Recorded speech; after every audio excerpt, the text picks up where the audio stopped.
Ya pemirsa, seorang anggota polisi di Ternate, Maluku Utara diduga dianiaya oleh 6 senior hingga kritis. Tak terima dengan perlakuan kekerasan tersebut, orang tua korban menuntut keadilan. Inilah kondisi Bribda Rahmat Gajali, polisi yang bertugas di Sabara, Polda Maluku Utara hanya terbaring kritis mendapat perawatan medis akibat dugaan penganiayaan oleh 6 oknum polisi yang merupakan seniornya. Orang tua korban hanya bisa meratapi anaknya yang terbaring dengan keadaan seperti itu. Ibu korban Yati Idrus mengatakan, anaknya masih mengalami rasa sakit di kepala, bengkak bagian rusuk kanan dan kaki.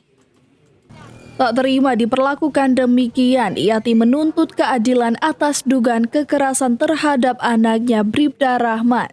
Kepala juga di bagian belakang juga masih ada ini sedikit, masih rasa pusing. Terus kaki juga masih ada ini, belum bisa ini. Maka sedikit juga tak bisa turun sedikit. Dia rasa ini sedikit, maksudnya pengaruh juga di mata.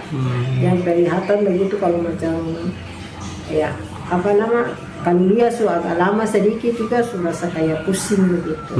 Anak yang pelaku juga harus diproses hukum, pokoknya saya minta keadilan seadil-adilnya lah. Sebelumnya Bribda Rahmat saat itu tengah menjalani piket malam di Polres Ternate. Lalu mendapatkan panggilan seniornya pada Sabtu pukul 03 dini hari, bertempat di Gudang Bulog, Kelurahan Kalumpang. Korban diduga mengalami kekerasan oleh ke-6 oknum polisi hingga tak sadarkan diri. Belum diketahui penyebab motif korban dianiaya dan hingga kini masih dalam penanganan Propam Polda Maluku Utara. Jadi ya saat ini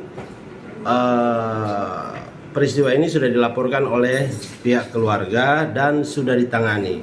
Jadi kasus saat ini masih berproses dan dipastikan bahwa kasus ini akan diproses sesuai dengan ketentuan dan aturan yang berlaku. Dari Maluku Utara, Opik Syarifuddin melaporkan untuk Kawanwa TV.